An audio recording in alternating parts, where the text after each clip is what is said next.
భద్రాద్రి కొత్తగూడెం జిల్లా కొత్తగూడెంలో మున్సిపల్ ఎన్నికల జోష్ ఊపందుకుంది.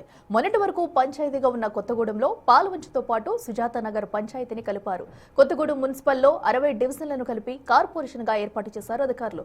మున్సిపాలిటీగా ఉన్న సమయంలోనే కొత్తగూడెంలో అనేక సమస్యలు ఉన్నాయంటున్నారు ప్రజలు. ప్రధానంగా కొత్తగూడెం టౌన్ కు బైపాస్ రోడ్డుతో పాటు ట్రాఫిక్ సమస్యలు, సెంట్రల్ లైటింగ్, డ్రైనేజీ, త్రాగునీటి సమస్యలు పరిష్కారం కాలేదంటున్నారు.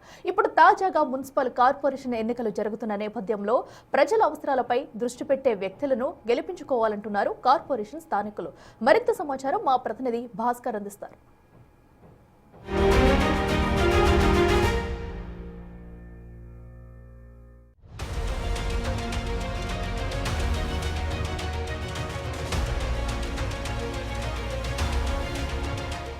ఖమ్మం జిల్లాలో మున్సిపల్ ఎన్నికలు జోరందుకుంది. ముఖ్యంగా ఖమ్మం జిల్లా సత్తుపల్లి మున్సిపల్లో ఉన్న 23 వార్డులకు ఎన్నికలు నిర్వహిస్తున్నారు అధికారులు. దీనిలో భాగంగానే అసలు దీర్ఘకాలిక ఉన్న సమస్యలపై ప్రజలు ఏమంటున్నారు, ఆ సమస్యల పరిష్కారం కోసం వాళ్ళు ఏమని చెప్తున్నారు, దానికి సంబంధించి మనం ఆ వార్డులకు వెళ్ళి ఆ స్థానిక ప్రజలతో మాట్లాడి చూద్దాం. సత్తుపల్లి పట్టణంలో మనం ప్రధాన సెంటర్లో మనం ప్రజెంట్ ఉన్నాం. ఇక్కడ నుంచి మన స్థానికులు అడిగి చూద్దాం అసలు మున్సిపాలిటీకి ఏర్పడిన తర్వాత ఉన్న సమస్యలు ఏంది, ఆ సమస్య పరిష్కారం కోసం వాళ్ళు ఏమని చెప్తున్నారనే సంబంధించి మనతో హోటల్ నిర్వాహకులు మనతో పాటు మనం మాట్లాడి చూద్దాం. ఇప్పుడు ప్రజెంట్ ఇక్కడ ఉన్నటువంటి సమస్యలు ఏందన్న మేజర్ సమస్యలు? ఇక్కడ ఉన్న సమస్యలు అంటూ 2 సంవత్సరాలుగా అంతా మెరుగ్గానే ఉంది. కొన్ని సమస్యలు అంటే సందుగొందులో రోడ్లు, ఆ 20 వార్డులో డ్రైనేజీలు, తర్వాత మెయిన్ రోడ్డు మీద ఏదైనా ఉంటే ట్రాఫిక్ సమస్యలు, ఇలాంటి చిన్నవి తప్ప మిగతా పెద్ద ఇబ్బందికరమైన ఏం లేవు. సమస్యలు ప్రధానంగా ఏమున్నాయి, ఈ సమస్య పరిష్కారం అయితే బాగుంటుంది, మాకు మంచిగా అవకాశాలు దొరుకుతాయి అనేది ఏమైనా చెప్పుకోదని ఉన్నాయా? ఎవరు గెలిచినా ఒకటేనండి, ఏదైనా ఏరియా డెవలప్ అవ్వాలని కోరుకుంటారు కదా. ఇప్పుడు సీసీ రోడ్లు కానీ కొన్ని ఏరియాస్లో డ్రైనేజెస్ బాగా స్మెల్ వస్తున్నాయి, కొన్ని ఇళ్లల్లోకే వస్తున్నాయి, లోపల ఉన్నా కానీ ఉండలేకపోతున్నారు చాలామంది. ప్రధానంగా అంటే డ్రైనేజీ స్మెల్ బాగా అదొకటి ఉందండి. అండ్ కోతులు ఉన్నాయి చాలా, అసలు బయటికి రావడానికి లేదు. ట్రాఫిక్ బాగా ఎక్కువైపోయింది. ఇది చిన్న ఏరియా అంటే టౌనే కానీ అసలు చాలా హెవీ ట్రాఫిక్ అయిపోయింది ఈ డేస్లో. అండ్ కోతులు అంటారు ఇంకా అసలు పిల్లలు కానీ పెద్దలు కానీ స్కూల్కి వెళ్ళే పిల్లలు అసలు చాలా ఇబ్బంది అయిపోతుంది. లేదా ఎక్కడికైనా బయటికి వెళ్ళి రావాలన్నా మగవాళ్ళు ఖచ్చితంగా తోడు ఉండాల్సిందే, వాళ్ళ మీద కూడా ఎగబడుతున్నాయి.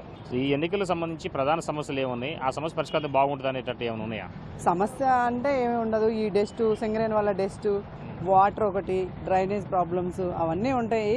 కానీ ఈసారి ఎవరు అధికారంలోకి వచ్చినా కూడా ఇవన్నీ మాకు మంచిగా చేయాలనేసి కోరుకో. ఎవరు వచ్చినా పర్వాలేదు, కానీ ప్రజల్ని ప్రతిదీ పట్టించుకొని వాళ్ళ సమస్య తీరిస్తే మంచిగా ఉంటుందని మా ఒపీనియము.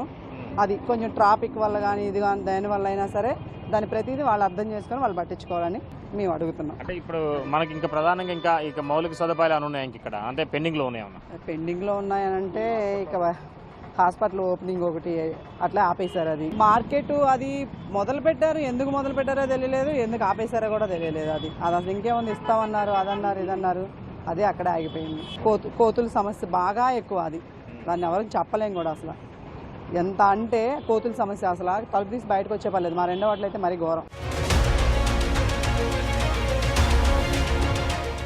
సత్తుపల్లి మున్సిపల్ ఎన్నికలు జరుగుతున్న నేపథ్యంలోనూ ఈ యొక్క సమస్య పరిష్కారం అయితే బాగుంటుంది, అనేక సంవత్సరాల నుంచి పెండింగ్ ఉంది అనే సమస్య, ఇది మాకు చాలా ఇబ్బందికరంగా ఉంది అని, అది పరిష్కారం కోసం అని చూసే ఏమైనా ఉన్నాయా? 100% ఉంది సార్.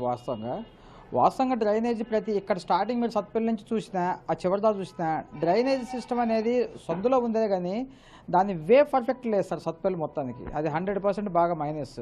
ప్లస్ ఇంకో విషయం ఏంటంటే లోకల్ పర్పస్ ఏంటంటే ఈ ప్రతి వాళ్ళు అదే మన ఏది సైలో బంకర్ ఒకటి ఉంది, ఆ బంకర్ పర్పస్ మీద అటు ఇటు అంటున్నారు. కానీ దాని డస్ట్ ఎఫెక్ట్ వల్ల చిన్న పిల్లలతో సహా స్కూల్కి వెళ్ళే వాళ్ళు కాడి నుంచి పెద్దవాళ్ళ దాకా వయసులో ఉన్న వాళ్ళకి వచ్చి ఆ డస్ట్ పీల్చడం వల్ల కన్నపడిన లంగ్స్ ఎఫెక్ట్స్ చాలా మందికి వస్తున్నాయి. సత్తుపల్లి డ్రైనేజ్ సిస్టమ్ వల్ల కానీ సైడ్ మొత్తం ఆక్రమణదారులు చాలా ఎక్కువయ్యారండి. వాళ్ళు మరి డబ్బులు లంచాలకు దేనికి లొంగుతున్నారో, ఎవరికి ప్రాబ్లం అవుతుందో తెలియట్లేదు. కాకపోతే ఏంటంటే సైడ్ పర్పస్ మొత్తానికి బాగా ఆక్రమించేసి రహదారులు కూడా ఇబ్బంది పడుతున్నారండి. డిజిటల్ మార్కెట్ కూడా కొంచెం ప్రాబ్లం ఉంది సార్, అది కూడా కొంచెం అందుబాటులో ఉండేటట్టు చూస్తే బాగుంటుంది మా ఉద్దేశం అండి. ట్రాఫిక్ సమస్య చాలా ఉంది సార్. ఇక్కడ రీసెంట్గా సిగ్నల్ లైట్ పెట్టారు, కానీ కొంచెం దయచేసి పోలీసుల వారు కూడా రిక్వెస్ట్ చేస్తున్నాం, వాళ్ళు కూడా కొంచెం దృష్టి పెట్టి కొంచెం ప్రజెంట్ బాగా చికాకు ఉంది సార్. అందులో ఇంకో విషయం ఏంటంటే సత్తుపల్లిలో అడవిని కూడా మరిపిస్తుంది కోతులు ఇక్కడ. ఆ కోతులు చిన్నపిల్లలతో పాటు ఎవరైనా దారి మీదకి వెళ్తూ ఉంటే పెద్దవాళ్ళ మీద ఎగబడుతున్నాయి సార్. అది దానివల్ల కొంతమంది గాయపడిన హాస్పిటల్కి వెళ్ళిన రోజులు కూడా చాలా ఉన్నాయి. కుక్కల బెడద కూడా ఎక్కువ ఉందండి. నైట్ టైం కూడా పిల్లలు వెళ్తుంటే కుక్కలు కూడా చాలా రోడ్డు మీదకి వచ్చే చికాకు చేస్తున్నాయి సార్. దయచేసి రిక్వెస్ట్, మాకు ఇంపార్టెంట్ ఏంటంటే ప్రజల బాగోగులు చూడాలని మా అభిప్రాయం అండి. ఏ పార్టీ అభ్యర్థి గెలిచినా సరే మౌలిక సదుపాయాలు కల్పించే విధంగా సత్తుపల్లి మున్సిపల్ ప్రజలకు మంచి సౌకర్యాలతో పాటుగా పాలన అందించే విధంగా చూడాలని చెప్తున్నారు సత్తుపల్లి ప్రాంత మున్సిపల్ ప్రజలు. ఇది కొంత తాజా పరిస్థితి. సంపత్తో భాస్కర్, బిగ్ టీవీ, సత్తుపల్లి.